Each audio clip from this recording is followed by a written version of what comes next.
Thank you for attending today's discussion of the Fantastic Four. And we're going to talk about the four top financial tips that I think are vital to building your financial house, making your structure as strong and stable as possible. So I need your help. I've made a commitment to make sure that I don't say things that I have a habit of saying because I'm not really talking to someone. So I have Aaron, my executive assistant, he's here with me, and we've made a commitment that I'm not going to say, you know what I mean. So if I say, you know what I mean to the screen, and I'm talking to you, but I'm really talking to the screen in my office. So I want you to help me by making comments on YouTube. Please, please, please make as many comments as possible so that Aaron can actually talk to me so that I know that you're with me on this. So let's talk about the Fantastic Four financial tips and things that I want you to consider doing and bringing them into your financial life. And I am JB Bryan, the Chief Investment Officer and President of JB Bryan Financial Group, a registered investment advisory firm. And I'm here in my Richmond office. And you see that beautiful building behind me. I was like, oh, I like the sun is out. We had hurricane warnings and stuff all last week. So I thank God for this beautiful weather. And thank you for taking your lunchtime to share with me today. So the Fantastic Four tips. And also, one more thing before we start talking about those, check out my app. If you go into your smartphone and you download the AfroEconomics app, then you can actually be on your phone right now and watching me because I have a YouTube link in there. So you could walk around and watch this discussion and not be immobile. I want to keep you mobile and I want to keep you happy. So check out the AfroEconomics app and subscribe to my YouTube channel as well. So the Fantastic Four tips. The first one is cash management. And next week, we're going to talk about cash management because it affects your credit score. And this week, we're going to talk about cash management because it is the foundation. It is the core. It is the stability of your financial house. Cash management and making sure that you're getting paid as much as possible, that you want to make sure that you are, and I have people on my teleconference as well, so I want to make sure that they can hear me as well. But the cash management part of the Fantastic Four financial steps that you want to take is that you are always on top of the thought that every penny counts and every minute counts too. And every minute counts because that's where you're making your money.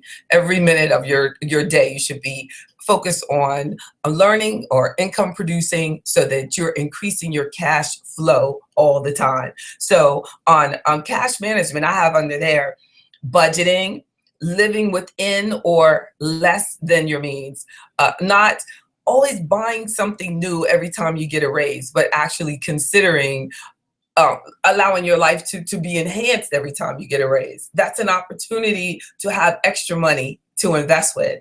That's an opportunity to have additional cash flow for yourself and that you can reach your additional financial goals. So we want to make sure that we're on top of our budget and that we're aware of how our money is flowing out. And I love online banking opportunities that we have now because you can really see on a daily basis what your money is doing and how it's coming out. And as we discussed last week about the love and money, if you have two people pulling out of the same checking account, make sure that you both are keeping up with how the money is flowing out each day. So the basic there is that if we have a control over our cash and we have a good budget and we know how that we're paying our bills on time and we're paying things and we're aware of what interest rates that we're paying and that we have a good cash management foundation, that we're going to have a good credit score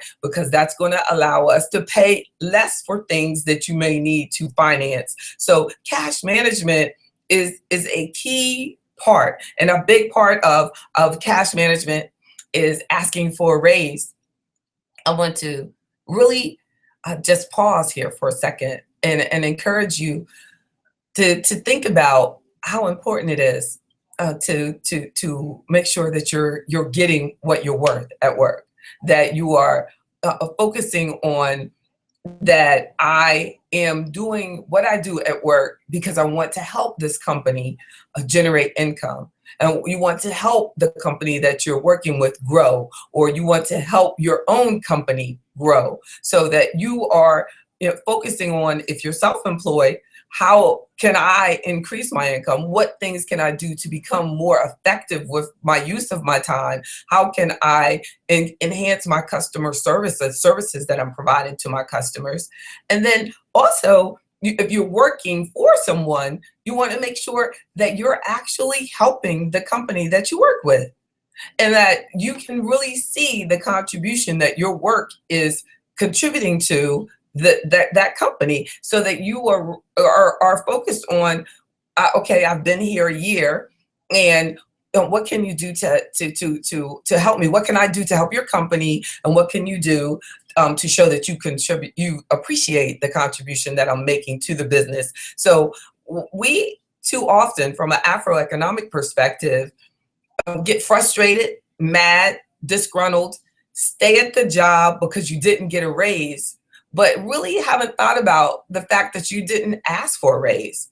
You didn't ask for growth opportunities. I've spoken with people who said, they wanted me to be a manager, but I decided I didn't want to be a manager. Well, when you make those type of decisions, you have to realize that that was your opportunity that you passed out and passed up, and you need to think about, why did I not want to advance myself? Why did I not want to give myself that opportunity to increase my cash flow or my income? And sometimes we don't want to be a manager because you're worried about what other people think, or what the other people, how you would have to manage the other. You're worried about things that you have no way of really knowing. So when God is blessing us with an opportunity for growth, we want to really become strong enough and fearless enough to take advantage of that opportunity to secure yourself better, to position yourself to learn new things, and to grow yourself, and to grow your business, and to grow the business that you're with. So cash management involves being very detailed about your budget, and then you also taking some steps to enhance yourself, getting a raise, increasing your training, getting additional education, allowing yourself to be positioned for increases in income. Too often we say, if I made more money, then I would do this. I would save more. I would invest more. I would whatever. Well, what steps are you taking to make sure that you do make more money? And that's what we want to do.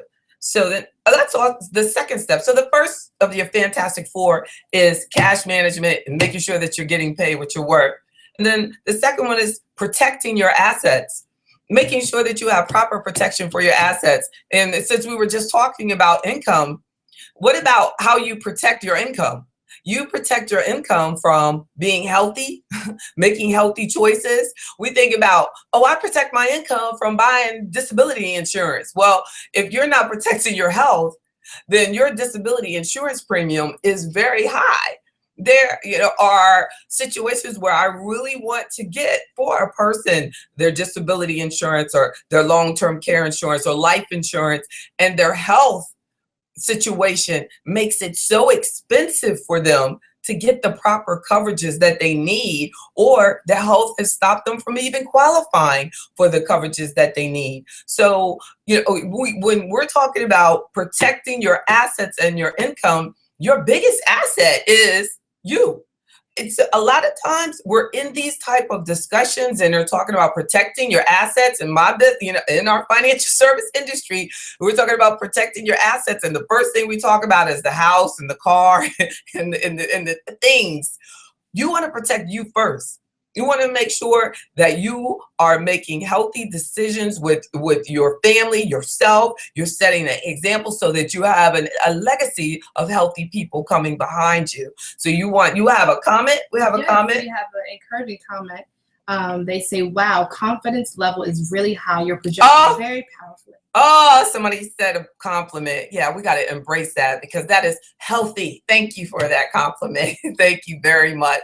And last week when I tried to reply to your comments, YouTube took off everybody's comment and I couldn't reply to your comments. So I'm glad that you're saying it now because I'm not sure of the situation. And it may be one of those things where you get what you pay for. So this is definitely a free opportunity. So they're like, we're not going to allow you to put those comments. But I think if you go into Google Hangout, I know that in Hangout I can communicate back with you. But I love you, YouTube. I'm grateful. I'm very grateful, and thank you for this free way to provide Afroeconomic information.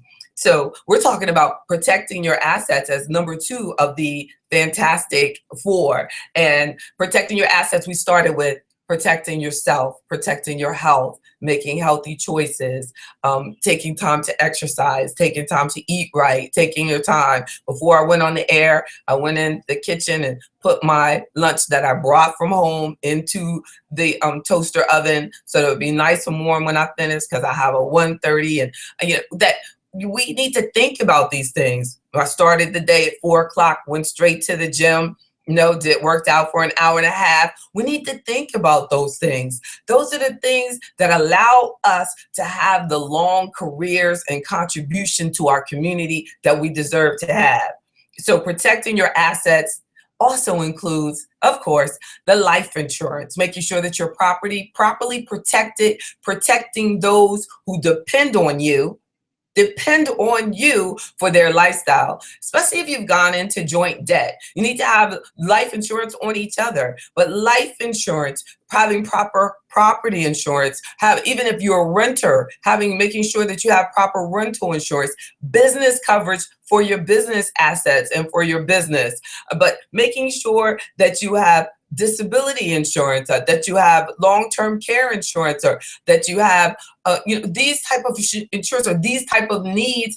If you're self-insured and you have a lot of assets, then we still need to talk about, if these things happen, how these assets are going to pay out for you. So everybody doesn't need insurance.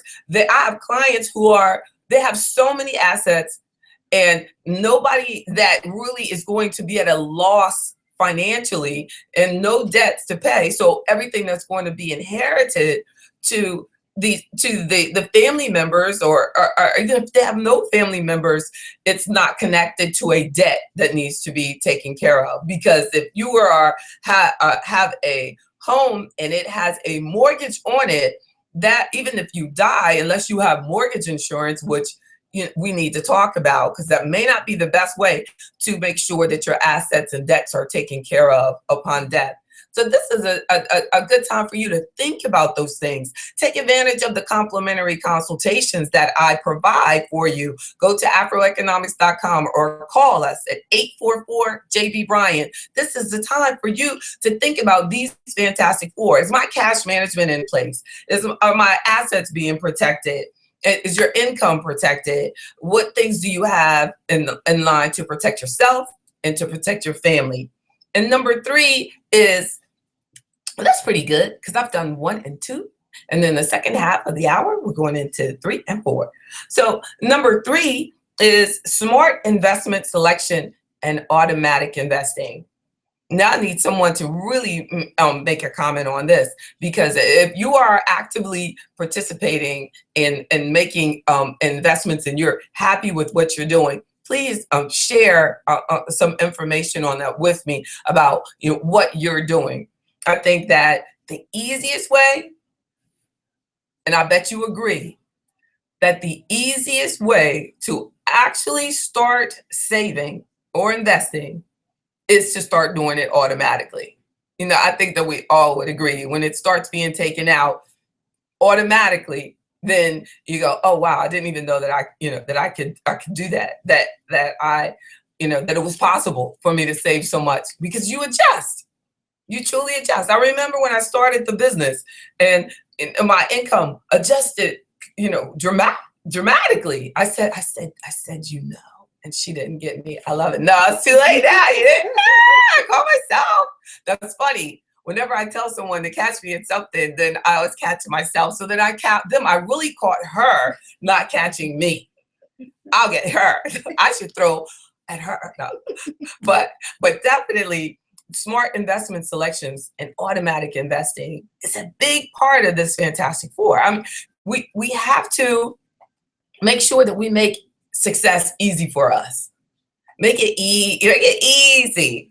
I was talking to my bank today, and they were saying, Miss Bryan, you could be taking advantage of the bill pay online. And I was kind of distracted because I was trying to figure out like what exactly is in this for them. But then I said, no, I want to make sure that I'm listening to what they're saying and use it to my advantage. Now, I currently do almost every bill online, but I don't go to just one place to do it.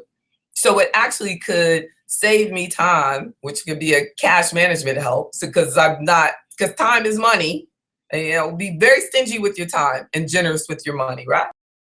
To want to save our time by maybe if I were using the bill pay with my banking account, that I could save time from going to this place and pay theirs and this place to pay that, blah, blah, blah, that those vendors that I'm doing it over and over and over with, that I could actually do it there. So automatic, and that's about just bill pay, but automatic in investing is even easier because once we set it up, it's just drafting, and it's going in there. And sometimes you're making tax deductible contributions. If you don't have a work retirement plan, there's no excuse not to have an individual retirement account. Many employers that don't have the plans at work are paying you more. They have a higher pay. In most cases, the lower the benefits that they have, the higher the pay that you're actually getting at that job. So it's what you do with it. But what happens is you go, wow, I made a lot of money while I was working there. And then someone else has a job that didn't pay as much, but they saved more during their time there at a lower paying job. We're not going to let that be you. You're going to start doing as many things automatically for your savings and investing as possible, because we know that we need at least 3 months of our expenses available to us in savings. So we want to knock out that emergency fund first, and then we want to go into, looking at what you need to do for saving for the future as well. Automatic, great way. The 401ks they have at work, the 403bs, the 457s, whatever the tax code is, that those things are great opportunities for you to start saving automatically. So check them out. And as a registered investment advisory firm, I'm able to help you no matter where the assets are held. It is my job to analyze what is the best investment option for you as a fiduciary. And one thing that many times I don't talk about a lot is, and I want to one day just put out a video about what is the difference with just having a broker and with having a registered investment advisory firm that you're working with. And as what is called an RIA in the business, I don't have a relationship with a specific product that we have to invest in. My job is to help you this way. So just help you on what investment choices that you're looking at, which would be best for you. We have quite a bit of just investments under advisory. We're just helping people with how to maximize what they have. Yes, Aaron has something for me. Somebody asked, what is a 457? The 457 is the tax code for public. The 457 is just the tax code for public entities. So you'll see that for the states, the county. There'll be a lot of different public entities may use the code 457, but sometimes they'll use the 401ks. But they all fall under deferred compensation plans that are through your employer.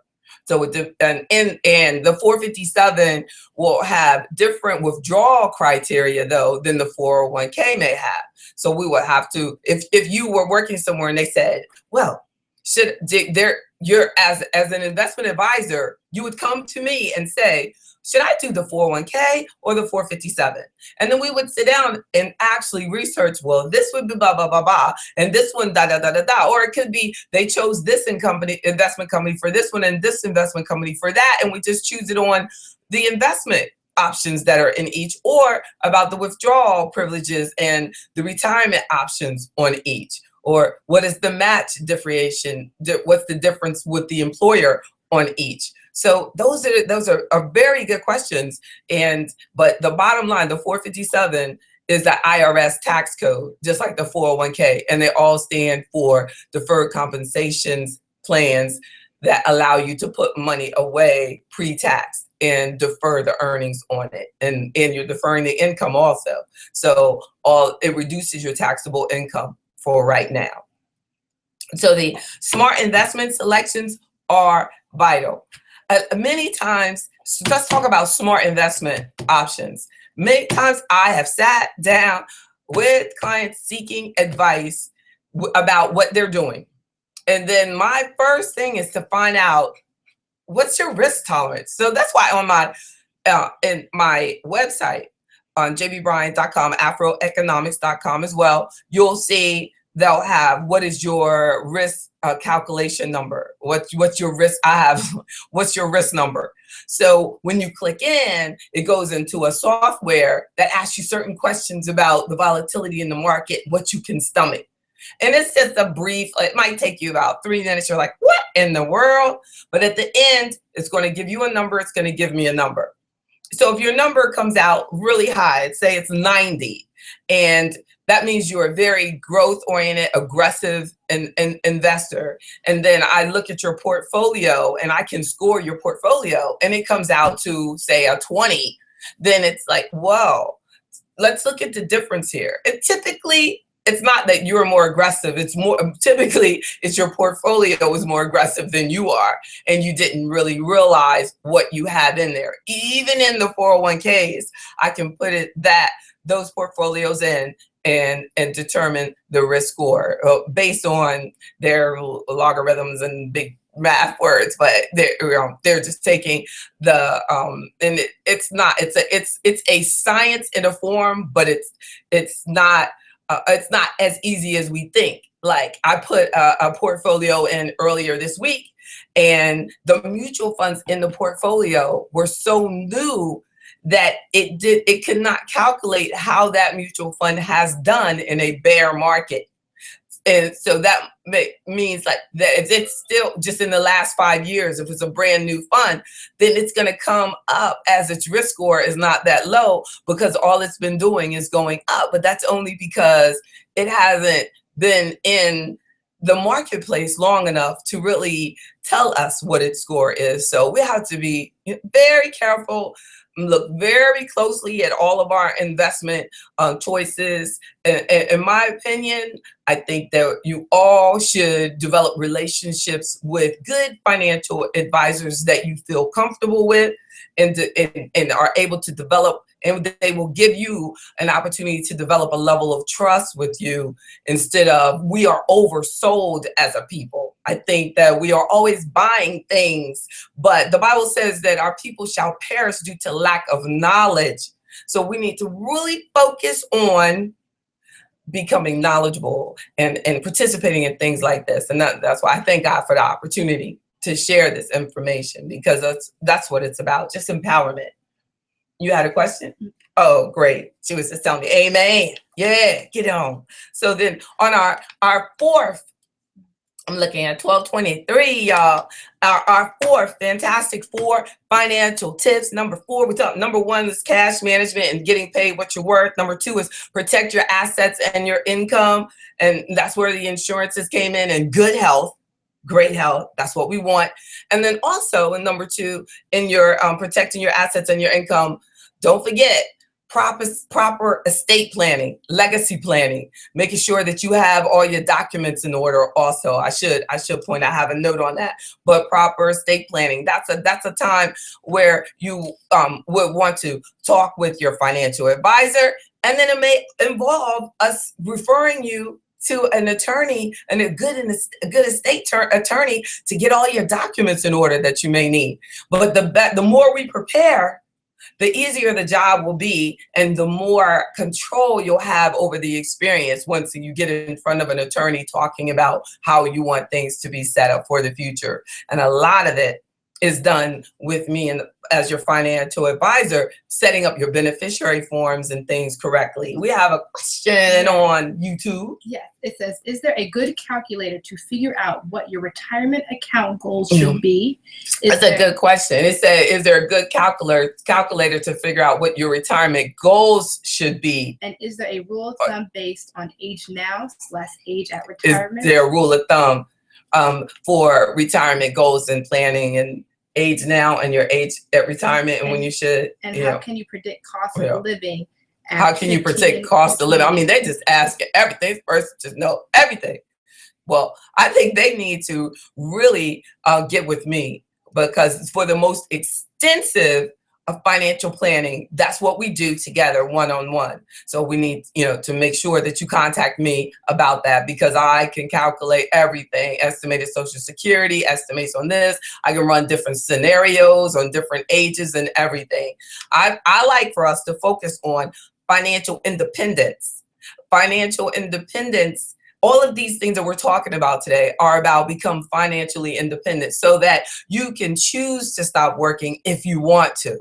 But when we think about retirement, it gives us an opportunity to think about it down the road. Like, what age do I want to retire? Things like that. But when I say financially independent, it makes you think about today. I want to be that today, don't you? We want to be that today. Yeah. So we want to make sure that we are focusing on our daily habits, our daily steps that are preparing us for a time where we might not want to work as hard or as much, or you may not want to at all, but you're financially independent. And wouldn't that be great if it was before any of these hypothetical ages that you're thinking about? So we want to make sure we start immediately on our course for becoming financially independent and getting to a point of that you may choose to stop retiring. But I tell you, I think it's better that we really focus on always being involved in creating the world and making it a better place in some way. Even if it's that you want to stop working and you want to volunteer. But I have seen, I've been doing this business a long time, and I've seen that it is really good for the clients when they continue to work in some capacity of making an active contribution to the world. We need you. I think one of the biggest mistakes we're making in the Black community is that a lot of our elders are moving away from us. They're not, and we need you. I'm not necessarily the youngest one on the block, but I need someone older than me, and I need you. My clients help me so much. They inspire me, and I am excited and motivated by those who are in their 70s and still working or active or doing some really good things. So, that's just a side note that let's focus on financial independence. And in retirement, if you choose at a particular age, you'll be ready. But every day we're going to focus on AfroEconomics is about self-reliance and financial independence. And on AfroEconomics.com, there is a calculator section. And you can play around with that a lot. Just go into the resources, then there'll be calculator, and you can play with different retirement calculations if you are not ready to really talk with me, one-on-one. But if you call and say that you were watching this video, you can definitely get a complimentary consultation, and I'll be happy to help you all I can. And so number 4, you'll love this one because I love it. Avoiding debt. Avoid debt. I mean, we can't finish it. We cannot have a Fantastic 4 of financial tips without telling you to avoid debt. Make paying off debt a top priority. You could all retire tomorrow if you had no debt, right? So paying off debt is a top priority. Make the average amount of interest paid over a lifetime. What is the average amount? Oh my goodness, what is? I asked myself that. If we're going to talk about that in about 2 weeks, I'm going to talk about the interest and how much interest is costing you over your lifetime. But it's a lot of money. It's a lot of money. So next week is taking control of your credit score, and the week after that, if I don't change it, Yeah, because I might get a feeling, just change it. How much is interest costing you, just to see like how much you're paying and different estimates, and we can look at. And then the third is retirement for singles. And there was a comment before we go. Only 6 you knows in the whole broadcast. Good job. 6 you know. 6 you knows. Well, you know. Oh, I did. Somebody said it. Somebody's counted. 6. Oh, somebody counted. Who counted? Who was that? Who was that? That's my man, Andrew Bozeman at Bozeman Development. You are the bomb. I love you. I love you. Never met you, but I love him all the way in California, telling this little Virginia girl what to do. I appreciate it. And I'm going to tell you, we really need to check each other. We got to check each other. I appreciate the support. I thank God for every one of you. I hope that this empowers you. I'm going to close with the Fantastic Four are cash management and making sure you're getting paid what you're worth, protecting your assets and your income, smart investment selections and automatic investing, and avoiding debt. Again, may God continue to bless you all. This was AfroEconomics with JB Bryan, and download the app. I'm available at 1-844-JB Bryan, and that's AfroEconomics.com. Talk to you next week, same time, same place. God bless. Thank you.